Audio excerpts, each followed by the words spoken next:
CNN had this big, long segment earlier today. It was about 5 to 10 minutes on a new study that said violence in PG-13 movies has tripled since 1985.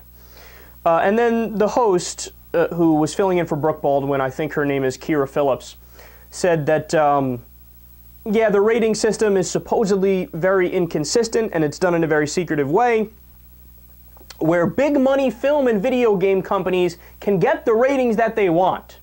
That's what she said. Now, let's pause here for a second. Look at what CNN is doing.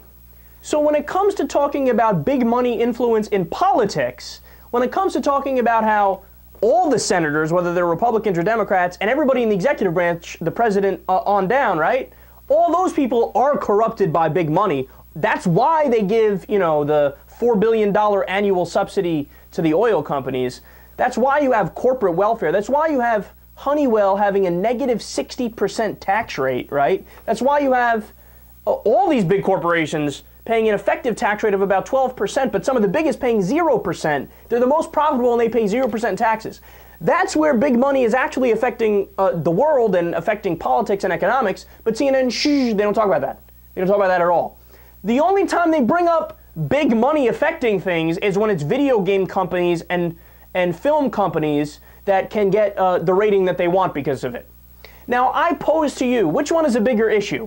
Big money controlling our politicians and making it so that the politicians never represent the American people, they only represent corporations and the rich? Or big money making an R-rated movie PG-13? Which is a bigger issue that is more serious for Americans? The answer to that is obvious. I don't even need to say it. But it blew my mind that you can talk about big money influence on this issue but not on the others. But I got really pissed off when I was listening to the segment. Because again, I want to reiterate, what the study said, the new study said, violence in PG-13 movies has tripled since 1985. What the study did not say is that it has tripled and that is leading to gun violence and an increased crime rate. It did not say that. Now, why didn't it say that? Because that's not true.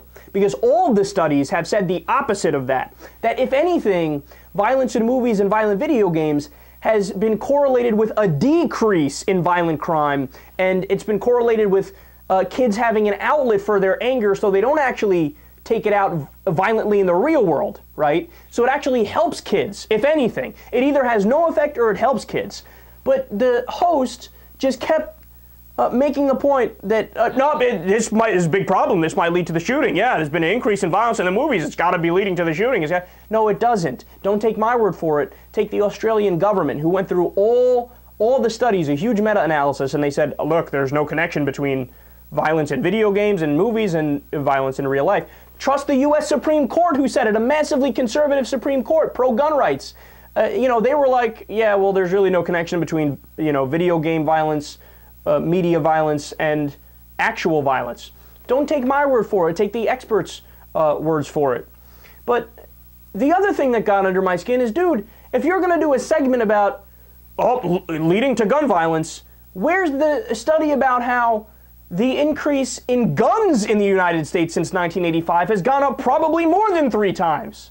We have 300 million guns in circulation in the U.S. If you actually want to see what leads to gun violence, trust the Harvard study that says more guns equals more homicides. More guns equals more gun violence.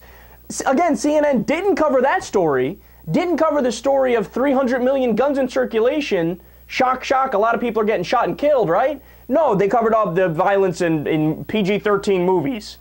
And then there's no connection, but they make a connection to gun violence. See, oh, be afraid, be scared. No, man, it's a gross violation of journalistic decency. Because you're making connections where there's not connections, and you're swinging and missing on the actual substantive issues.